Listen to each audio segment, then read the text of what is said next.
عبده ورسوله أرسله بالحق بشيرا ونذيرا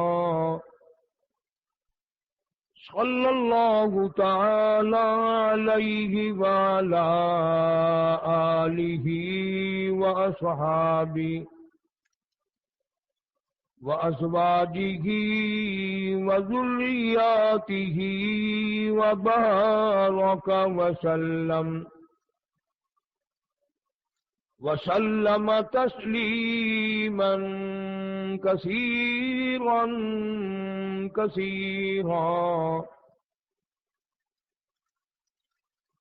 أما بعد فأعوذ بالله السميع العليم من الشيطان الرجيم.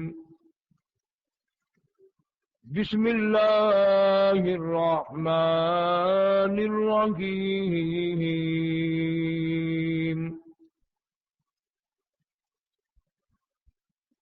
وقالوا ربنا إنا أطعنا سادتنا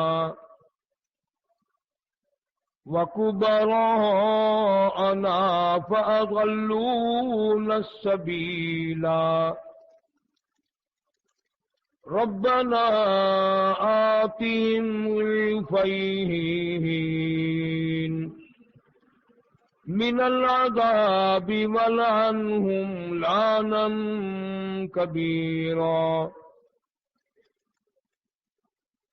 وقال النبي صلى الله تعالى عليه وسلم من لم يرحم صغيرنا ومن لم يوقر كبيرنا فليس منا. وقال النبي صلى الله تعالى عليه وسلم إنما الأعمال بالنيات وإنما لامرئ ما نوى. صدق الله مولانا العلي العظيم وصدق رسوله النبي الكريم ونحن على ذلك لمن الشاهدين والشاكرين والحمد لله رب العالمين. اللهم صل على محمد وعلى آل محمد كما صليت على إبراهيم وعلى آل إبراهيم إنك حميد مجيد. اللهم بارك على محمد وعلى آل محمد كما باركت على إبراهيم وعلى آل إبراهيم إنك حميد مجيد.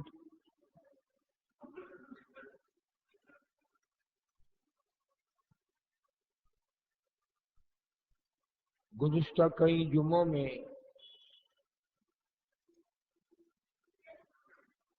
امیر المؤمنین خلیفۃ المسلمین جناب سیدنا فاروق اعظم رضی اللہ تعالی عنہ کے کچھ حالات زندگی عرض کرتا رہا.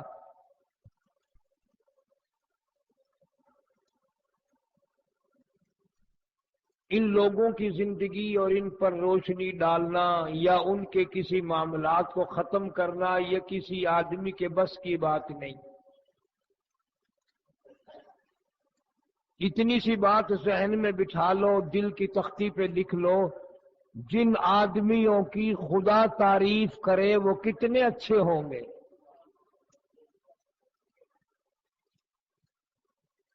جن کو رب کی ذات اچھا فرمائے، اور ایک جگہ نہیں،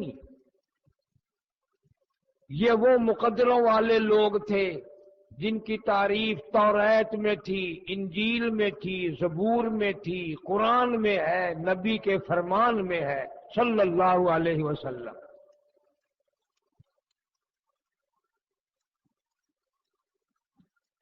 ایسے اچھے لوگ کہ جو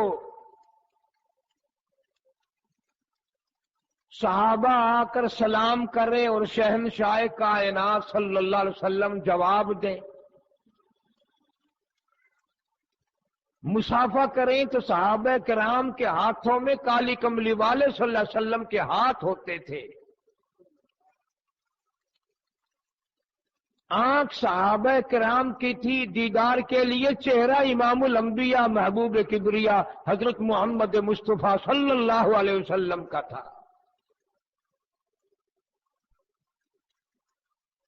صحابہ کرام نماز کے لیے آتے تھے، مقتدی صحابہ تھے، امام الانبیاء ہے صلی اللہ علیہ وسلم۔ صحابہ کرام اگر مرید تھے تو پیر کو بھی دیکھو کہ سرکار دو عالم صلی اللہ علیہ وسلم کی ذات اقدس ان صحابہ کرام کے پیر و مرشد ہے۔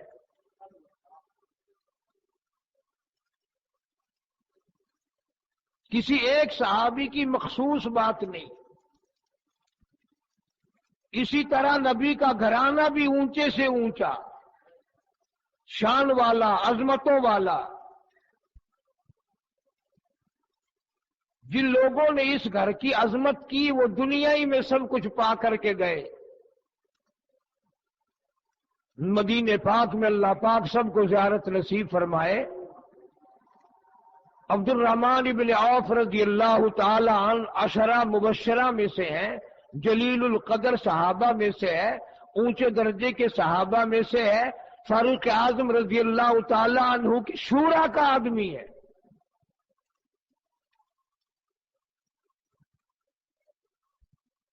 ایک دفعہ مدینے پاک میں 200-300 اونٹ پر سامان لاد کے لائے، تجارت کرتے تھے، تاجر تھے حضرت عبد الرحمن بن عوف رضی اللہ تعالی عنہ۔ سرکار دو عالم صلی اللہ علیہ وسلم کا وصال ہو چکا تھا، بعد کی بات ہے۔ مدینے میں ایک شور سا مچا، ام المومنین سیدہ طیبہ طاہرہ جناب عائشہ صدیقہ رضی اللہ تعالی عنہا نے کسی سے پوچھا کہ یہ گلیوں میں کیسا شور ہے، کیسا چرچا ہے؟ کسی نے عرض کر دیا ام المومنین عبد الرحمن بن عوف رضی اللہ تعالی عنہ کی تجارت کے 300 اونٹ آئے ہیں شام سے، ان کا مدینے میں چرچا ہو رہا ہے، بڑا مال آیا، بڑا مال آیا، بڑا کاروبار کا سامان آیا۔ تو جناب عائشہ صدیقہ رضی اللہ تعالی عنہا نے یہ بات سن کر یوں فرما دیا، فرمایا ہاں ہاں میں نے حضور کرم صلی اللہ علیہ وسلم سے سنا ہے جب پل صراط پہ سے سارے صحابہ گزریں گے، بڑے بڑے ولی گزریں گے، انبیاء گزریں گے، تو عبد الرحمن ابن عوف بجلی کی طرح نہیں گزر سکیں گے، بلکہ پل صراط کے اوپر سے ایک پیر سے لنگڑاتے ہوئے چلیں گے۔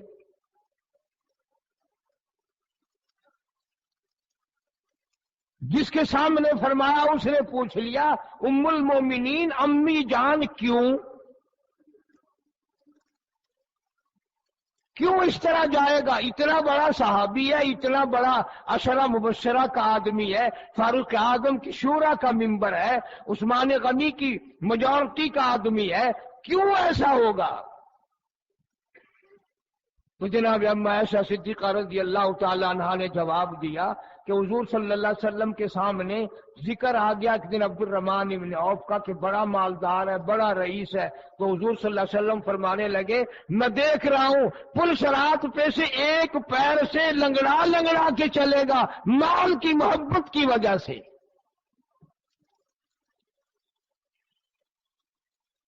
اب میں اپنے بارے میں اور آپ اپنے بارے میں خود فیصلہ کر لیں، اتنا اونچے درجے کا صحابی، جلیل القدر، اشرا مبشرہ کا آدمی، فاروق اعظم کی شورا کا ممبر، عثمان غنی کی میجارٹی کا ممبر، اور بڑے بڑے صحابہ کرام کا فخر اور ناز، حضور نے فرما دیا چونکہ مالدار ہے اس لیے پل صراط پہ سے ایک پیر سے لنگڑاتا ہوا پار جائے گا، اور جو نماز نہیں، روزہ نہیں، قرآن نہیں، دین نہیں، ایمان نہیں، رات دن ہم مال کے بارے میں سو جاتے ہیں اور اٹھ جاتے ہیں، حتیٰ کہ مر جاتے ہیں، اپنے بارے میں ہم فکر کریں ہم پل صراط سے کیسے گزریں گے؟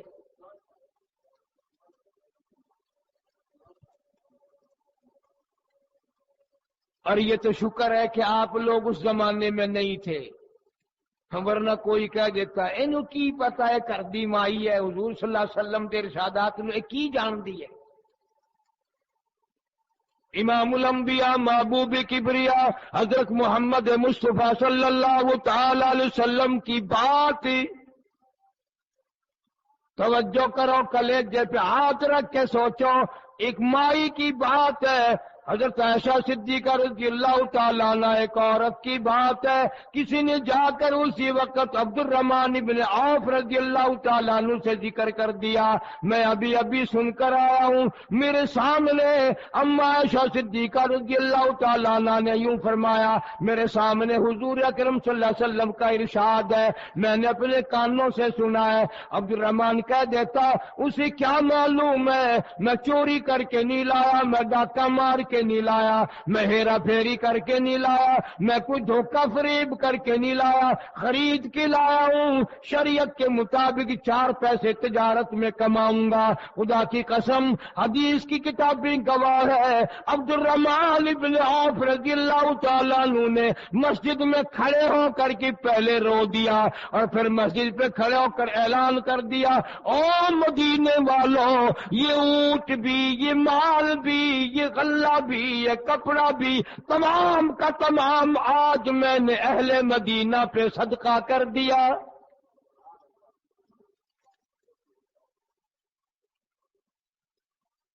کتنا بڑا یقین ہے، کتنا بڑا ایمان ہے۔ حضرت عائشہ رضی اللہ تعالیٰ عنہ کی زبان پر یقین کر کے سب کچھ اللہ کے نام پہ قربان کر دیا۔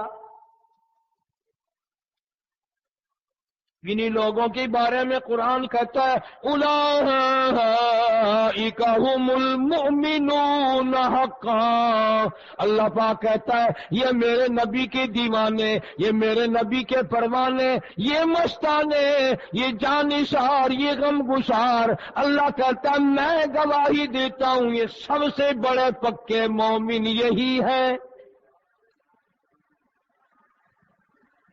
دنیا کا کوئی مورخ، دنیا کا کوئی علامہ، دنیا کا کوئی پڑھا لکھا، کوئی ٹیکنالوجی کا مارا ہوا، کوئی کتنا ہی بڑا سائنسدان، کوئی کتنا بڑا فلاسفر، کوئی کتنا بڑا منطقی ہو، تمام باتیں سمندر میں پھینک دو، تمام باتوں کو پہاڑ سے دے مارو، لیکن اللہ کہتا ہے اولئک ھم المؤمنون حقا۔ او امیروں، غریبوں، وزیروں، سفیروں، بادشاہ، فقیروں، میں تمہیں اعلان کر دیتا ہوں اپنے بارے میں تم فکر کرنا، اپنی تیاری تم خود کرنا، اپنی قبر کی تیاری، اپنی حشر کی تیاری تم خود کرنا، نبی کے غلاموں کا میں گواہ ہوں، اولئک ھم الراشدون۔ اللہ پاک فرماتے ہیں مجھے اپنی کبریائی کی قسم تمام کے تمام ہدایت یافتہ ہیں۔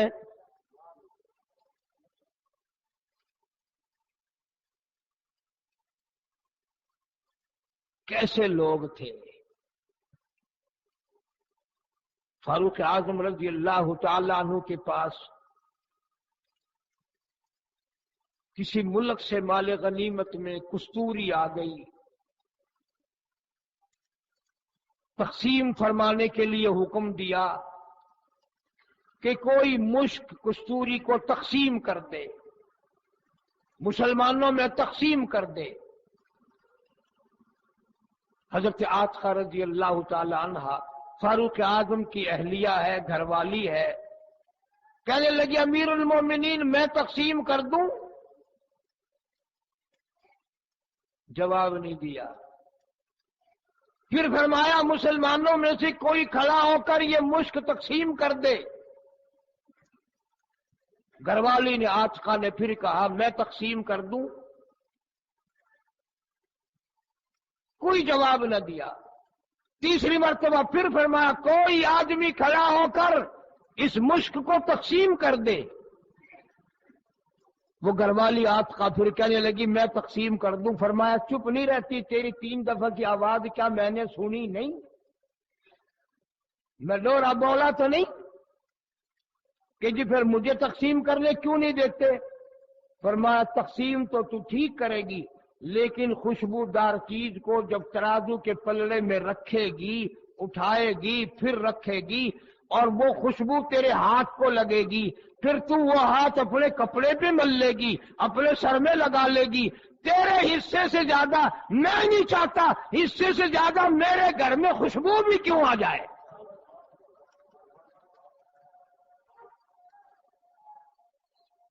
خدا کی قسم قیامت قائم ہو سکتی ہے، زمین برباد ہو سکتی ہے، آسمان ٹکڑا ٹکڑا ہو سکتا ہے، اصحاب محمد الرسول اللہ کے مقابلے کے لیے کوئی نہیں آ سکتا۔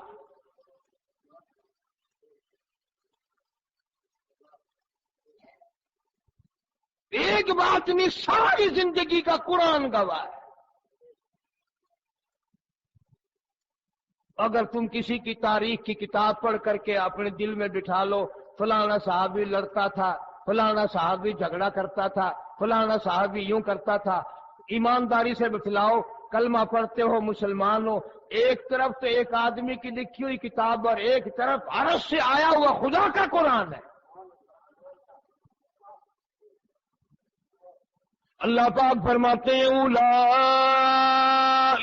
کتب فی قلوبہم الایمان،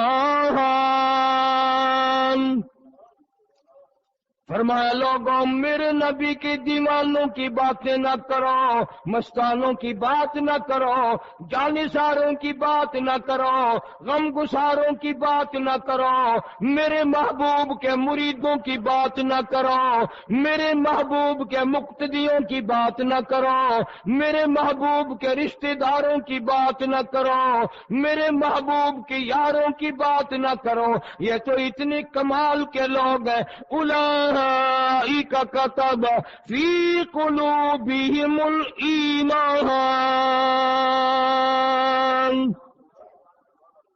فرمایا لوگوں میں نے ان کے دلوں پہ اپنے ہاتھ سے ایمان لکھ دیا۔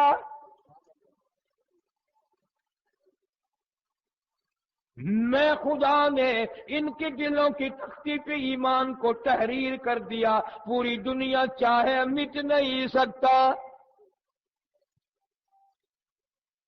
کیوں؟ اس لیے یہ تو ایسے لوگ ہیں، مرد بھی عورت بھی، زندگی نرالی، نگاہ نرالی، زبان نرالی، طرز زندگی نرالی۔ سیدہ ام حکیم رضی اللہ تعالیٰ عنہ، ابو جہل کے بیٹے حضرت اکرمہ رضی اللہ تعالیٰ عنہ کی گھر والی،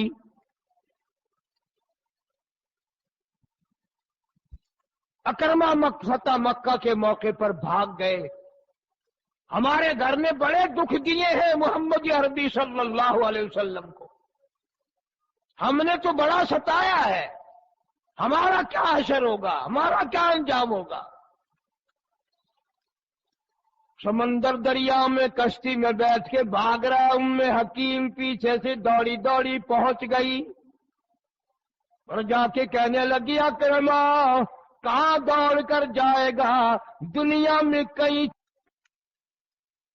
ملے گا، پر ایک بات میری سن لے، اس کالی کملی والے محمد عربی صلی اللہ تعالی علیہ وسلم کا تو نے نام سنا ہے، تو نے دیدار نہیں کیا، تو بھاگنا، آ جا میں تیرے ہاتھ میں رحمت کی چادر پکڑا دوں گی۔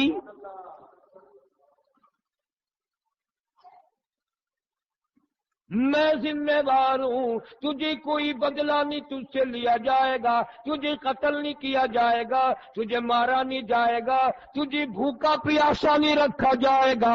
اور اکرما تجھے معلوم نہیں، اس ذات کو تو جانتا نہیں۔ وما ارسلناک الا رحمتا للعالمین،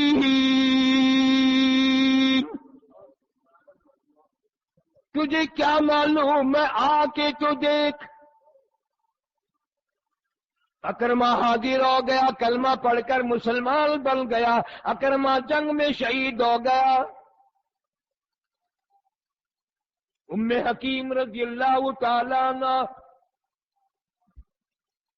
صحابیہ ہے، عورت ذات ہے۔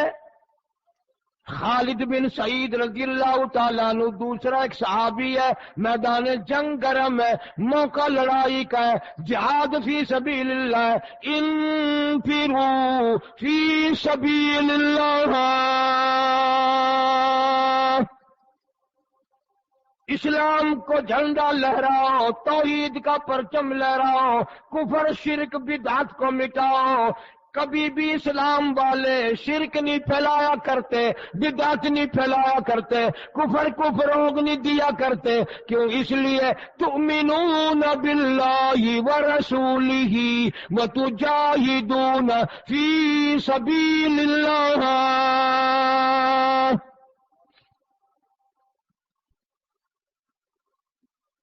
ان کی نجی زندگی پہ نظر مارو۔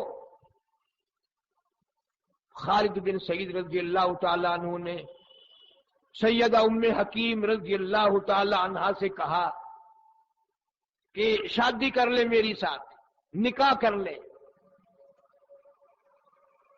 ام حکیم کہنے لگی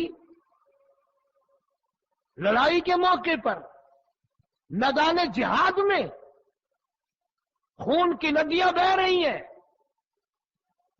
اب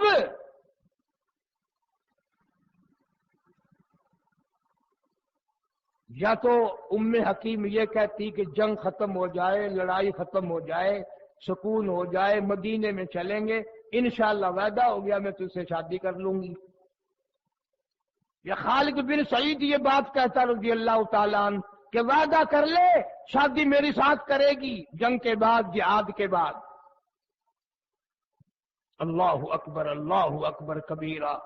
خالد بن سعید رضی اللہ تعالیٰ عنہ نے کہا ام حکیم اس لیے شادی میں جلدی کر رہا ہوں، یہ جو جنگ ہو رہا ہے، یہ جو لڑائی فی سبیل اللہ ہو رہی ہے، کفر و اسلام کا مقابلہ ہے، شرک و توحید کا مقابلہ ہے، میرا اس میں کل کو شہید ہونے کا پروگرام ہے، سر کٹانے کا میرا پروگرام ہے، اللہ کے نام پہ سر دے دینے کا پروگرام ہے، توحید باری تعالیٰ پر اپنے خون کا آخری قطرہ بہانے کا پروگرام ہے۔ تو ام حکیم رضی اللہ تعالیٰ عنہ کوئی کملی بولی تو نہیں تھی، وہ کہہ دیتی میاں جب کل کو شہید ہونا ہے، اللہ تیری شہادت قبول فرمائے، منظور فرمائے، میں خواہ نکاح کروں پہلے کل کو پھر بیوہ ہو جاؤں، پھر میں رنجڑ ہو جاؤں۔ اگر کل کو شہادت کا پروگرام ہے تو ہو جا، مجھے خواہ پریشان کرنے کا کیا مطلب؟ میں ذمہ داری سے کہتا ہوں، عورت ہو کر ام حکیم رضی اللہ تعالیٰ عنہ نے مسکرا دیا اور فرمانے لگی خالد بن سعید کیا تم اپنی بات میں سچے ہو؟ تمہارا شہادت کا پکا پروگرام ہے، تمہارا اللہ کے نام پہ سر دینے کا پروگرام ہے، اپنا خون بہانے کا پروگرام ہے۔ خالد بن سعید نے یقین دلا دیا۔ ام حکیم کہنے لگی پھر شام کی کیا بات ہے، کل کی کیا بات ہے، میں ابھی نکاح کے لیے تیار ہوں۔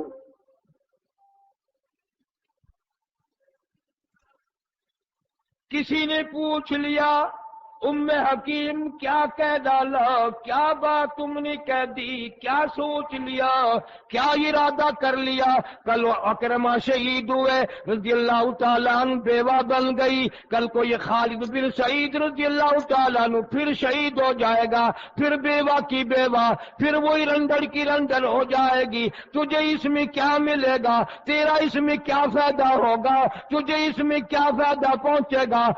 حکیم کہتی ہے تم نہیں جانتے، اتنے سے وقت میں نے بڑی بات سوچ لی، میں نے اپنا انجام سوچ لیا، میں نے اپنا پروگرام سوچ لیا، میں نے تدبیر بنا لی، میں نے تجویز بنا لی، اور میں نے یہ تجویز بنائی کل قیامت کا دن ضرور آئے گا، اللہ کی عدالت لگے گی، میری پیشی ہوگی، میرا رب مجھ سے پوچھے گا حکیم ادھر آؤ، میں اپنے رب کی حضور میں پیش ہو جاؤں گی، میں رب کے دربار میں کھڑی ہو جاؤں گی، میں اللہ کی عدالت میں کھڑی ہو جاؤں گی، میرا اللہ مجھ سے پوچھے گا حکیم دنیا سے کیا کما کے لائی ہو؟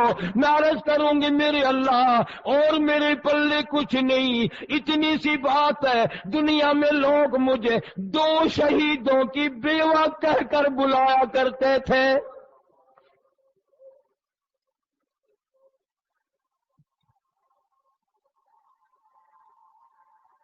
جن کا یہ حال ہو، کیا کہنا ان کی عظمتوں کا؟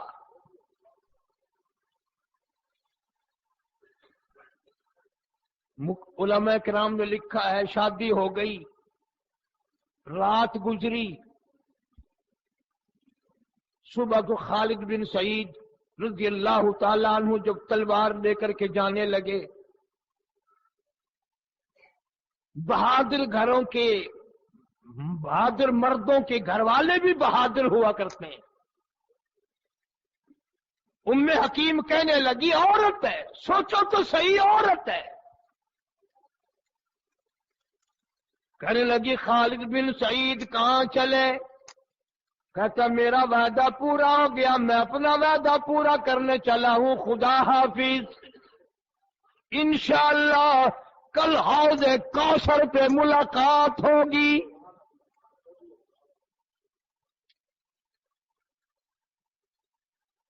ان کے وعدے کہاں ملنے کے ہوا کرتے تھے؟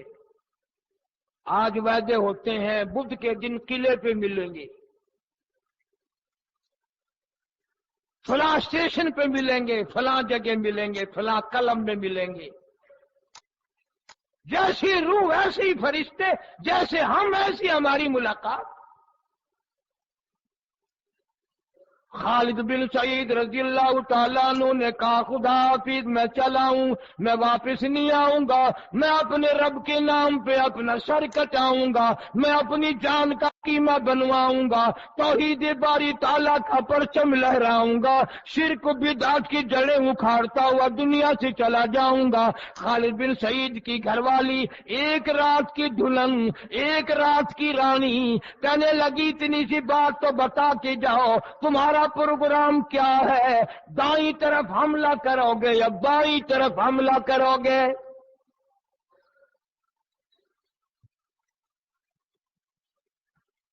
کیا سوچ ہے ان گھرانوں کی؟ عورت کی سوچ دیکھیں آپ تو چلے ہیں، ہمیشہ کے لیے جا رہے ہو، اللہ منظور فرمائے، پر مجھے یہ تو بتاؤ دائیں طرف حملہ کرو گے یا بائیں طرف جا کے حملہ کرو گے؟ خالد بن سعید رضی اللہ تعالیٰ عنہ نے مڑ کے دیکھا، حکیم کے چہرے پہ نظر ڈالی اور کہنے لگا آپ کا کیا مطلب؟ حکیم کہنے لگی میں نے بھی تلوار اپنے بستر سے نکالنی ہے، میرا ارادہ یہ ہے اگر آپ دائیں طرف حملہ کریں میں بائیں طرف جا کے حملہ کروں، اس لیے کل قیامت کو کہنے کو اتنا منہ تو باقی رہ جائے تیری راہ پہ گھر کا گھر قربان ہوا تھا۔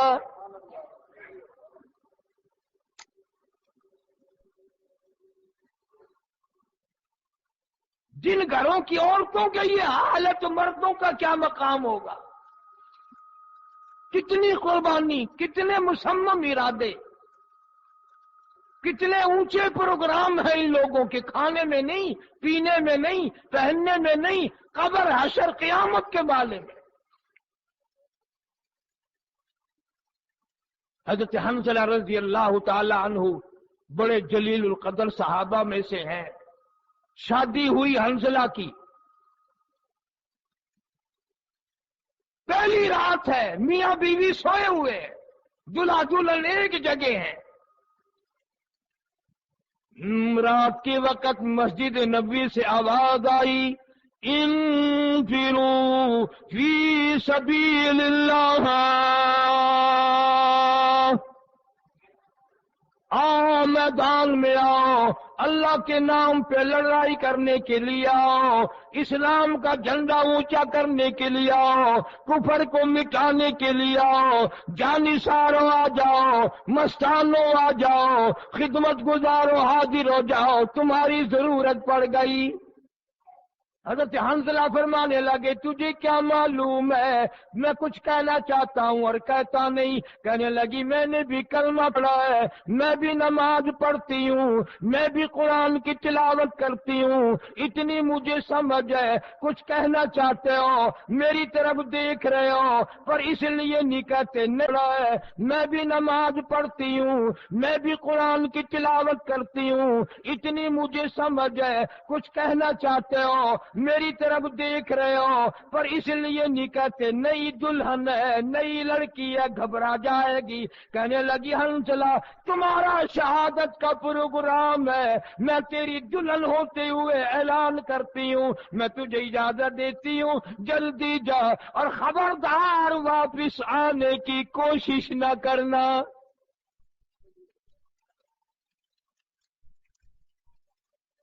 کیا بات ہے حنظلہ کی گھر والی، تمہاری محبت نہیں بنی، تمہارا دونوں کا آپس میں دل نہیں لگا، تمہارے گھریلو معاملات صحیح نہیں، ایک دوسرے کو پسند نہیں کرتے، ایک دوسرے کو چاہتے نہیں، کیا بات ہے، تم نے یہ بات کیوں کہہ ڈالی کہ واپس آنے کی کوشش نہ کرنا؟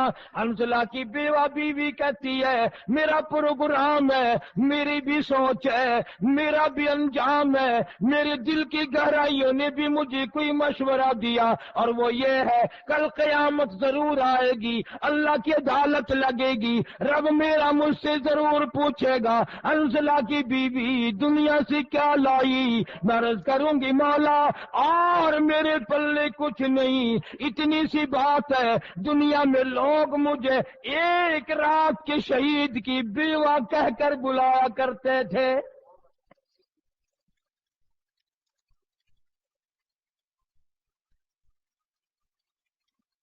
جن کا یہ حال ہو، کیا ٹھکانہ ہے ان کی عظمتوں کا، کیا ٹھکانہ ہے ان کے مقام کا؟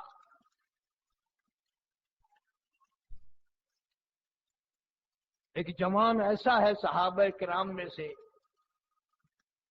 اگر آپ کی توجہ ہے تو لطف آئے گا، خدا کی قسم سرور آئے گا، مزہ آئے گا، اور صرف یہاں نہیں، اگر یوں یقین بناتے بناتے رکھتے رکھتے قبر میں چلا گیا، میں کہتا ہوں خدا کی قسم قبر میں چین آئے گا، قبر میں سرور آئے گا۔ ایک جوان ایسا ہے کہ سارے صحابہ رضی اللہ تعالیٰ عنہم اجمعین سرکار مدینہ صلی اللہ علیہ وسلم کی زبان مبارک سے قرآن سن کر بڑے خوش ہوتے تھے۔ لوگوں وہ کتنے مقدروں والے لوگ ہوں گے کہ کلام خدا ہو، زبان مصطفیٰ ہو صلی اللہ علیہ وسلم۔ انہوں نے مصطفیٰ کریم صلی اللہ علیہ وسلم کی زبان سے ہزاروں نہیں لاکھوں مرتبہ قرآن سنا۔ اور ایک جوان ایسا ہے، اس کو عامر بن فہیرہ رضی اللہ تعالیٰ عنہ کہتے ہیں، اتنا اچھا اتنا سونا قرآن پڑھتا تھا کہ حضور خود بلا کر فرمایا کرتے تھے صلی اللہ علیہ وسلم، عامر بن فہیرہ یہاں بیٹھ، مجھے قرآن سنا، تو قرآن پڑھتا ہے، مجھے بڑا مزہ آتا ہے۔ جس پہ خود قرآن نازل ہوا، جو عرشوں پہ گیا، وہ قرآن سن کر محظوظ ہوتا ہے. یہاں سے اندازہ لگاؤ کہ عامر بن فہیرہ رضی اللہ تعالیٰ عنہ کیسا قرآن پڑھتا ہوگا، جس کا قرآن سن کر ہزاروں کی تعداد میں کافر مسلمان بنے. ایک قبیلے کے لوگوں نے غداری کی، دھوکہ کیا، فریب کیا، اور آ کے کہنے لگے ہمارا سارا خاندان، ہمارا سارا قبیلہ مسلمان ہو گیا ہے، اچھے اچھے قاری بھیجو، ہمارے بچوں کو بھی، ہمیں بھی قرآن سکھائیں گے. عامر بن فہیرہ کی خاص طور سے فرمائش کی ہے کہ اسے لے کر آؤ. سرکار دو عالم سب کہہ دو صلی اللہ علیہ وسلم نے عامر بن فہیرہ کو تیار کر دیا. اکیلا یہ نہیں، 70 قاری چلے ہیں مدینے پاک سے. اللہ سب کو زیارت نصیب فرمائے. پیچھے دشمن بٹھا کر آئے تھے پہاڑوں میں. وہ سارے قاری جب پہاڑوں کے درمیان میں پہنچے، چاروں طرف سے حملہ کر دیا، چاروں طرف سے حملہ کر دیا، تیروں سے، تلواروں سے، نیزوں سے، دھوکے میں لا کر کے مارا صحابہ کرام رضوان اللہ تعالی علیہ اجمعین.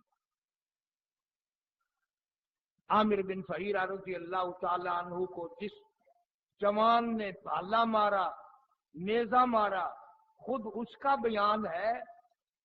وہ کہتا جب میں نے پیٹ میں نیزہ مارا، اتنا زور سے میں نے بھالا مارا کہ کمر کے پیچھے نکل گیا. بھالا کمر کے پیچھے نکل گیا. لیکن عامر بن طفیل مارنے والا کہتا جو بعد میں مسلمان ہو گیا، کہتا میں نے اتنا دلیر جوان نہیں دیکھا، میں نے زندگی میں ایسا بہادر نہیں دیکھا، میں نے ایسا جرت والا جوان نہیں دیکھا، میں نے ایسی شجاعت والا جوان نہیں دیکھا. ادھر میں نے بھالا مارا، ادھر ہائے نہ کی، آہ نہ کی، اف نہ کی، درد کا اظہار نہیں، کرب کا اظہار نہیں. ہائے اماں، ہائے بہن، ہائے بیوی، ہائے ابا، کوئی نہیں، کوئی نہیں. عامر بن فہیرہ کے پیٹ سے گزر کر نیزہ پیچھے نکل گیا. ادھر کہتا او لوگوں گواہ ہو جاؤ، فزت برب الکعبہ، او لوگوں گواہ ہو جاؤ، رب کعبہ کی قسم میں کامیاب ہو گیا.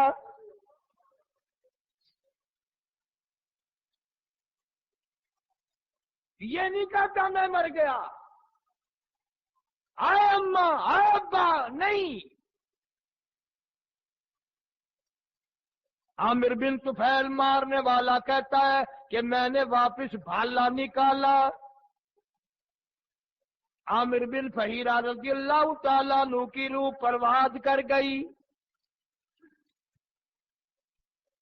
عامر بن طفیل کہتا ہے ادھر دم نکل رہا تھا، ادھر قرآن کی تلاوت ہو رہی تھی.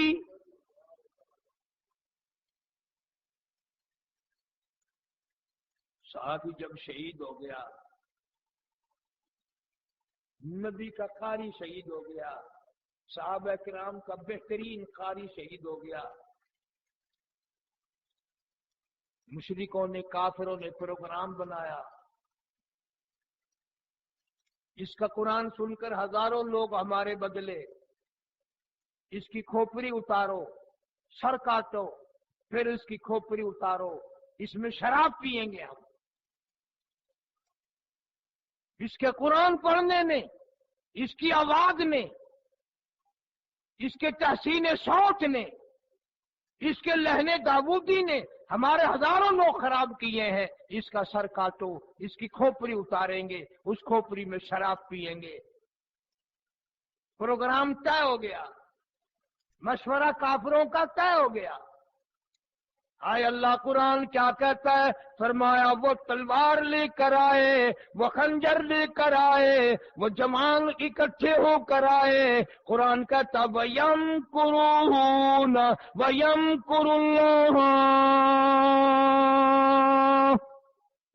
وَاللَّهُ خَيْرُ الْمَاكِرِينَ.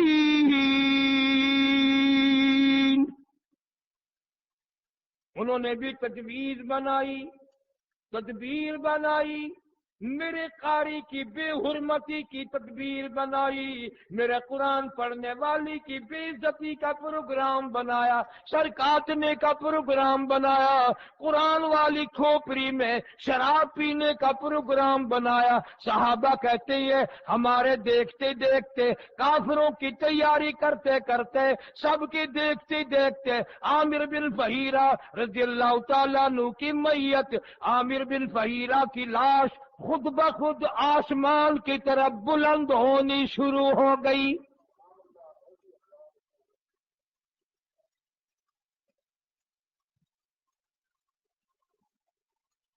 دیکھنے والے کہتے ہیں اتنی بلندی ملی، اتنی معرفت ملی، اتنی پرواز ملی، لوگوں کی نگاہوں نے جواب دے دیا، پر عامر بن فہیرہ کی بلندی ختم نہ ہوئی، صحابی کی پرواز ختم نہیں ہوئی، آسمان کی طرف چلی گئی لاش۔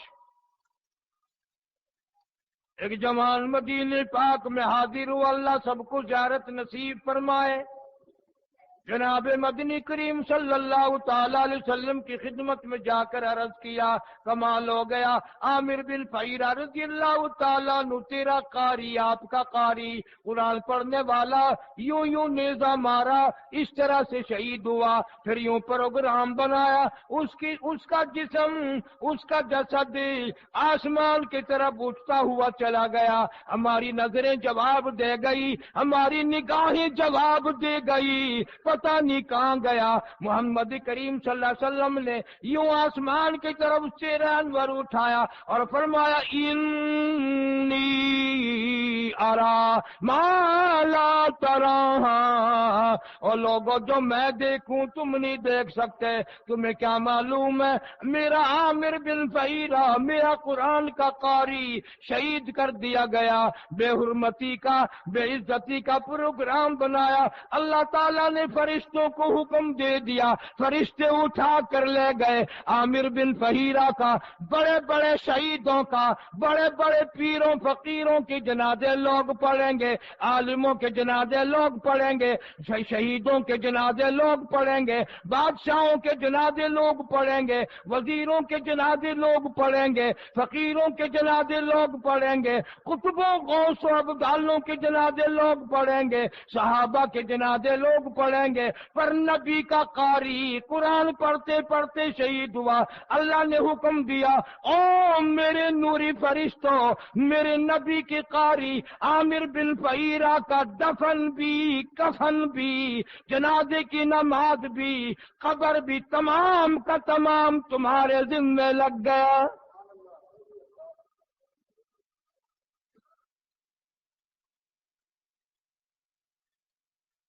نوری فرشتوں نے جنازہ پڑھا،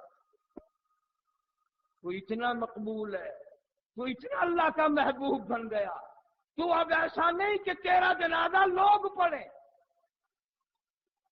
تیرا جنازہ گناہ کرنے والے پڑھیں، اب تو ادھر آ، ایسے لوگ تیرا جنازہ پڑھیں جنہوں نے کروڑوں برس میں ایک پلک جھپنے کے برابر بھی اللہ کے خلاف کی مرضی کے خلاف نہیں کیا۔ فرشتوں نے غسل دیا، فرشتوں نے جنازے پڑھے۔ یہ مقام، یہ درجات پیسے سے نہیں ملتے، یوں ہی نہیں بڑھ جاتے کہ میں ولی، میں یوں ہوں، میں یوں ہوں، بلکہ اللہ پاک جس کو مقام بخشتے ہیں اور جس کا ارادہ صحیح ہو، نیت صحیح ہو، اس کو اللہ پاک یہ چیزیں عطا فرماتے ہیں۔ دنیا میں ہر سب کچھ ہمارے سامنے ہے۔ ایک اور جوان دربار رسالت میں سب کا جو صلی اللہ علیہ وسلم بیٹھا ہے، چھوٹے سے قد کا مالک ہے، رنگ کا بھی کالا ہے، غریب، نادار، مفلس، مسکین قسم کا آدمی ہے، لیکن اللہ دربار رسالت میں اس کی بڑی چاہت ہے۔ امام الانبیاء محبوب کبریا حضرت محمد مصطفیٰ صلی اللہ علیہ وسلم کو اس سے اور اس کو سرکار دو عالم صلی اللہ علیہ وسلم سے بڑا پیار ہے. یوں بیٹھے بیٹھے پیار میں آپ نے پوچھ لیا تیری شادی ہوئی؟ انہوں نے کہا آقا میں تو غریب ہوں، میرے پلے تو روٹی کا ٹکڑا بھی نہیں، جھونپڑی بھی نہیں، گھر نہیں، در نہیں، زر نہیں، پر نہیں، کوئی چیز بھی میرے پاس نہیں ہے، میں شادی کر کے کیا کروں گا؟ کون میری شادی کرے؟ یہ باتیں اس لیے سنا رہا ہوں کہ یہ لوگ ان کا تعلق دیکھو کس سے ہے. دریائے کرم جوش میں آ گیا، دریائے رحمت ابل پڑا. فرمایا اللہ کیا کہتے ہو تیری شادی کوئی نہیں کرے گا، تیری شادی میں کروں گا. پر تو جلدی جا، فلانے صحابی کے پاس بچی ہے، تو جا کر اپنے نکاح کا پیغام دے، اطلاع کر ان کو. اس نے جا کر کے پیغام دے دیا. انہیں علم تھا کہ یہ خود نہیں آیا، اپنی مرضی سے نہیں آیا، دنیاوی خواہش کو پورا کرنے کے ارادے سے نہیں آیا، بلکہ یہ رحمت والے کا بھیجا ہوا ہے. انہوں نے بھی تسلیم کر لیا پیغام. پھر دربار رسالت صلی اللہ علیہ وسلم آ کے بیٹھ گیا. تو آپ نے فرمایا جلیبی بھی یہیں بیٹھے ہو؟ انہوں نے کہا آقا پھر اور کیا کروں؟ تو فرمایا بھلے آدمی میں تیری شادی کا انتظام ہو گیا، کچھ تیاری کر، کچھ تو انتظام کر. انہوں نے کہا جی سارا انتظام ہوتا ہے پیسے ٹکے سے، اپنے پلے تو روٹی بھی نہیں، میں نے کیا انتظام کرنا ہے؟ ہائے پھر یوں ہی کہوں گا درد بھرے دل سے ارے تمہیں کیا معلوم ہے کہ صحابہ کون ہیں؟ خدا کی قسم تیرے بارے میں دکاندار کہہ دے گا میں اس کا ضامن ہوں، تیرا رشتہ دار ضمانت دے گا، افسر ضمانت دے گا، عزیز ضمانت دیں گے، پیسے والے لوگ ضمانت دیں گے. لیکن یہاں حضور اکرم صلی اللہ علیہ وسلم نے فرمایا جا 300 درہم جا کے عثمان ذی النورین سے قرض لے لے اور تیرا قرض میں محمد الرسول اللہ ادا کروں گا.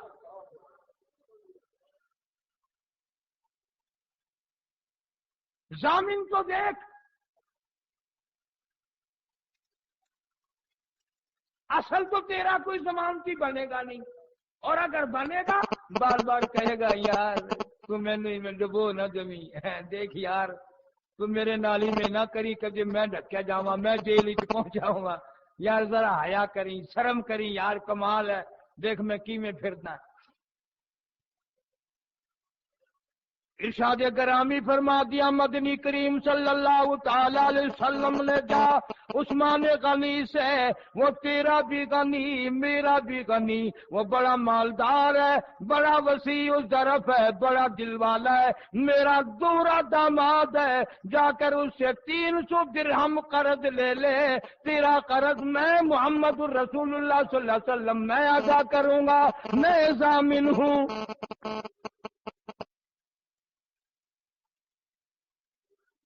عثمان غنی رضی اللہ تعالیٰ عنہ کے پاس پہنچ گیا صاحب. میں نے کہا بھائی لے جا، بے شک ضرور لے جا. پیسے دے دیے، کپڑے خرید رہا ہے، مدینے کے دکانداروں سے برتن خرید رہا ہے، جھونپڑی کا انتظام کر رہا ہے، بڑا خوش خوش مدینے کی گلیوں میں پھر رہا ہے. میری بھی جھونک بسے گی، میرا بھی گھر آباد ہوگا، میں بھی گھر والا بنوں گا، میری بھی گھر والی آئے گی، اللہ مجھے بھی آل اولاد دے گا، میں ابا بنوں گا، میرا بھی خاندان ہوگا. ساری خوشیاں دل میں لیے پھر رہا ہے، برتن خرید رہا ہے، کپڑے خرید رہا ہے، تیاری کر رہا ہے. ادھر سے آواز آ گئی انفروا فی سبیل اللہ. کفر نے اسلام کو للکارا ہے، کفر چڑھ کے آ گیا، شرک چڑھ کے آ گیا.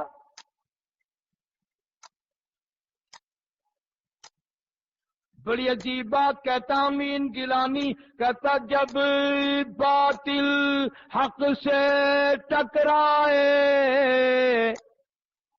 جب باطل حق سے ٹکرائے، جب باطل سر پر چڑھ آئے، ایمان والا بے خوف و خطر پھر حق کی حمایت لازم ہے۔ جوان نے یہ نہ سوچا شادی کا موقع ہے، بڑی مشکل سے دا لگا ہے، اور وہ بھی رحمت للعالمین شفیع المذنبین حضرت محمد کریم صلی اللہ علیہ وسلم کی سفارش اور وجہ سے آپ ضامن بنے ہیں۔ چلو پھر جنگ ہوں گے، پہلے بھی میں جاتا رہا ہوں اور کسی جنگ میں چلا جاؤں گا، میں نے کون سی شادی خود رچانی ہے، میرا کون سا ارادہ تھا، یہ تو سارا پروگرام سرکار مدینہ صلی اللہ علیہ وسلم کا ہے، پھر دیکھی جائے گی، جانے والے اور بہت ہیں، یا کم سے کم جا کر حضور کی خدمت میں عرض کرتا، آقا شادی کروں یا جہاد میں جا کر جہاد کروں۔ تمام خوشیوں کو لپیٹ کے رکھ دیا، مدینے کے دکانداروں کی منت کرتا ہے، خوشامد کرتا ہے، او لوگوں کپڑا واپس لے لو، یہ برتن واپس لے لو، یہ جھونپڑی کا انتظام جو میں نے کیا تھا واپس لے لو، جو میں نے تم سے چیزیں خریدی ہیں مہربانی کرو واپس لے لو۔ اور کیا بات ہے، تیری شادی ہو رہی تھی، کہنے لگا کفر نے اسلام کو للکارا، قرآن نے مجھے بلایا، میرے رب نے مجھے بلایا، مجھے میرے محبوب کریم صلی اللہ علیہ وسلم کے حکم نے بلایا، میرا دل نہیں چاہتا ادھر جہاد ہو، اللہ مجھے بلائے میں شادیاں کرتا پھروں۔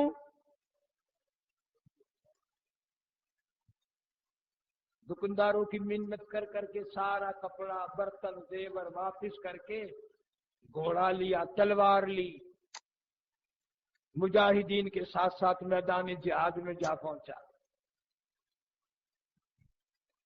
اور پھر یہ نہیں کہ ذرا پیچھے رہتا، یار یہ تو شادی شدہ ہیں، بال بچڑ دار ہیں، میرا تو نیا پروگرام ہے، کوئی نہیں آج شامل بھی ہو جاؤں، ثواب بھی مل جائے گا اور بچ بھی جاؤں گا۔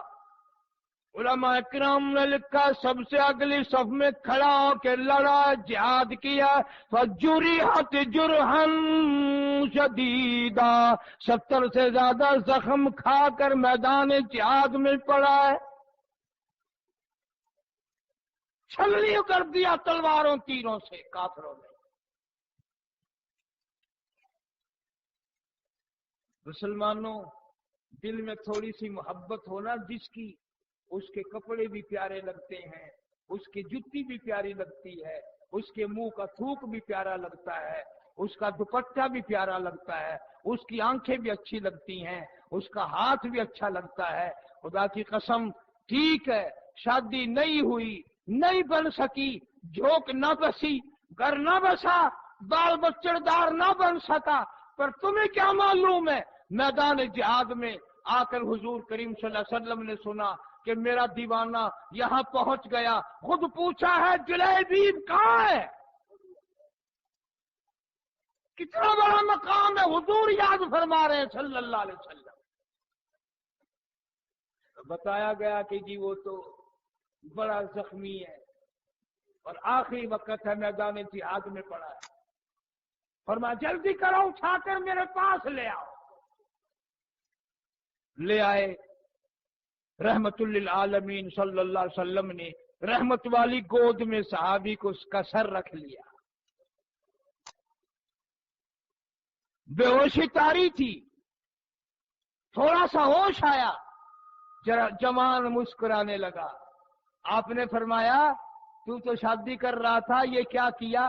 عرض کرنے لگا آقا یہاں کی شادی آج کرتا کل ختم ہو جاتی، اب جنت کی حوروں سے ایسی شادی کروں گا ختم ہی نہیں ہوگی۔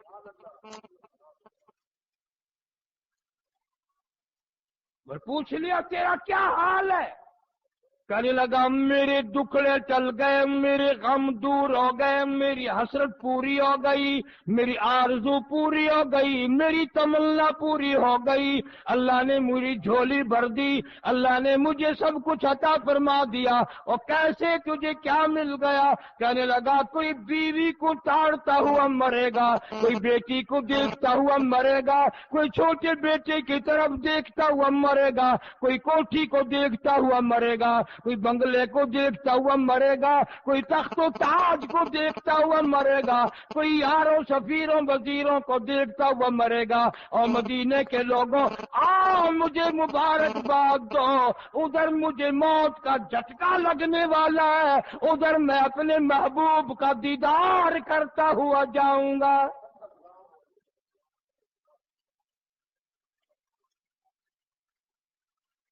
کون ان کا مقابلہ کرے؟ فرمایا یریدون لیطفئوا نور اللہ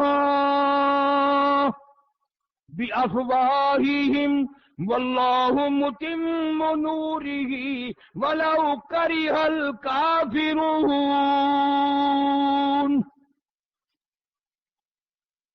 اللہ فرماتے میرا نور چمک کے رہے گا، جو ٹکرائے گا وہ پاس پاس ہو جائے گا۔ اس لیے میں نے یہ مختصر سا مضمون عرض کر دیا۔ کسی صحابی کا گلہ نہ کرو، کسی کا شکوہ نہ کرو، کسی کی چغلی نہ کرو، وہ جنت میں آباد ہیں، ہم دنیا میں رہ کر اپنی آخرت کو برباد نہ کریں۔ الف لام میم سے لے کر والناس تک قرآن پڑھ کے دیکھو، تمہیں پتہ چلے گا کہ محمد کریم صلی اللہ علیہ وسلم کی جماعت کے لیے اللہ پاک نے کیا کیا تیاریاں فرما رکھی ہیں۔ ازواج مطہرات کا بڑا اونچا مقام ہے رضی اللہ تعالیٰ عنہ اجمعین، بنات رسول کا بڑا اونچا مقام ہے۔ مجھے تو بڑا دکھ لگتا ہے تمہارے پاس بیٹھ کر جو یہ کہتے ہیں 5 ٹن پاک، تم ان سے بڑے خوش ہو جاتے ہو اور مجھ سے خوش نہیں ہوتے۔ میں کہتا ہوں 5 ٹن نہیں، نبی کا سارا گھرانہ پاک ہے، نبی کا کپڑا پاک، نبی کی جوتی پاک، نبی جس زمین پہ تھوک دے وہ پاک، میرے آقا کا مدینہ پاک، میرے آقا کے سارے یار پاک، میرے نبی کی بیٹیاں پاک، میرے نبی کا حرم پاک۔ عجیب لوگ ہو تم بھی، مجھ سے خوش نہیں ہوتے، جو ایک گپ لگا دیتا ہے اس سے خوش ہو جاتا، جو سارے گھرانے کا احترام کرتا ہے اس سے خوش نہیں رہتے۔ میں تمہیں اسٹامپ لکھ کر دینے کو تیار ہوں، اگر میرا تیرا یہ عقیدہ اور یہ ایمان رہے انشاءاللہ سیدھی جنت کی راہ ملے گی، عمل کی وجہ سے نہیں۔ عمل کہاں میرا تیرا جنت میں جانے جوگا، بلکہ صحابہ کرام کی چوتیوں کے صدقے میں نجات ہو جائے گا۔ اللہ پاک ہم سب کو محمد عربی صلی اللہ علیہ وسلم کے دروازے کا خادم اور غلام بنائے، نبی کے غلاموں کا غلام بنا، اہل بیت کا غلام بنا، اللہ والوں کا غلام بنا، قرآن کریم کا خادم اور غلام بنا، کلمے اور ایمان والی موت عطا فرما۔ وآخر دعوانا ان الحمدللہ رب العالمین۔ صلی وسلم وبارک علی سیدنا و مولانا محمد وعلی آل سیدنا و اصحاب سیدنا وازواج سیدنا و بنات سیدنا و مولانا محمد وبارک وسلم وصلی علیہ۔ ربنا آتنا فی الدنیا حسنۃ فی الآخرۃ حسنۃ وقنا عذاب النار۔ یا اللہ سب بیماروں کو شفا عطا فرما۔ کئی لوگ کہتے ہیں بچے ہیں سر میں درد رہتا ہے، یا اللہ سب کو صحت کاملہ عطا فرما، پریشانیوں کو دور فرما، ذہنی پریشانیوں کو دور فرما، جسمانی پریشانیوں کو دور فرما، روحانی پریشانیوں کو دور فرما، سب کے روزی رزق میں خیر و برکت عطا فرما۔ یا اللہ ہم سب کی اولاد کو نیک بنا، بے اولاد کو اولاد عطا فرما، جن کے پاس بچیاں ہیں انہیں بچے عطا فرما۔ یا اللہ سارے مسلمانوں کو ہدایت عطا فرما، ساری امت کو ہدایت عطا فرما۔ مولا تو رحیم ہے، کریم ہے، جتنے مسلمان مرد عورت قبروں میں چلے گئے سب کی بخشش فرما دے مولا، سب کو جوار رحمت میں جگہ عطا فرما یا اللہ، ساری امت کی بخشش فرما، ساری مخلوق پہ کرم اور فضل فرما، سارے پاکستان کی حفاظت فرما، جتنے بھی اسلام کا نام لیتے ہوئے کام کرتے ہوئے دنیا سے چلے گئے شہید ہوئے، صدر ضیاء الحق مرحوم اور ان کے ساتھی قریب کے زمانے میں شہید ہوئے، آج اور سب لوگ دعائیں کر رہے ہیں ان کے لیے، اللہ تعالیٰ ان کی خطاؤں کو معاف فرمائے، ان کے درجوں کو بلند فرمائے، اور پاکستان کے وہ لوگ وفادار تھے، انچ انچ زمین کی حفاظت فرما، عالم اسلام کی حفاظت فرما، کشمیر کے مسلمان، ہندوستان کے مسلمان، فلسطین کے مسلمان، پوری دنیا کے مسلمانوں کی جان مال عزت آبرو ایمان کی حفاظت فرما مولا کریم، بے نمازیوں کو نمازی بنا، شرک و کفر بدعات کے دریا میں جو غرق ہیں انہیں توحید کی دولت سے مالا مال فرما یا اللہ، ہم سب کو توبہ اور استغفار کی توفیق عطا فرما یا اللہ، اپنے ذکر، اپنے فکر، اپنے شکر کی توفیق عطا فرما یا اللہ، اس زندگی کو برباد کرنے سے ہمیں بچا، رات دن تیرا نام لے، تیری یاد میں اپنی زندگی بسر فرمائے، اپنے نام کا چسکا عطا فرما یا اللہ، مدنی کریم صلی اللہ علیہ وسلم کی عظمت محبت غلامی نصیب فرما، سنت کا تابع دار بنا، صحابہ کرام کی جوتیوں کا خادم اور غلام بنا، صلی اللہ علی حبیبہ محمد و آلہ و اصحابہ اجمعین برحمتک یا ارحم الراحمین۔